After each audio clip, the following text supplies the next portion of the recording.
John, when one of my kids, and it was in the early '60s, he was in first grade. Well, it was mid '60s in first grade, and he had certain learning issues, which a lot of kids have learning problems, whatever. Yeah.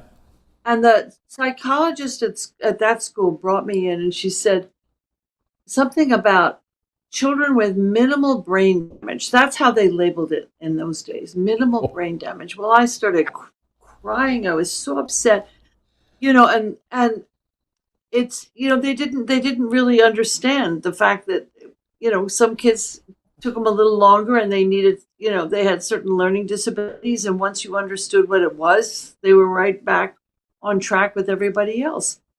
But it was exactly. very shocking the way I was introduced to the idea of learning disabilities and ADHD, because it's kind of it's and in fact my mother, I mean, listen, I don't know if I'm going way off track here, No, but no. my mother was very motivated and very successful all her life, I think in schooling too. But her younger brother, my mother thinks now, not now because she's not alive to say that, but when she was alive, she thought, particularly when the whole idea of learning disorders came into our vocabulary, she assumed that her brother must have had it because he was one of these kids who also couldn't be schooled. He was terribly restless and he would set a church on fire or do something.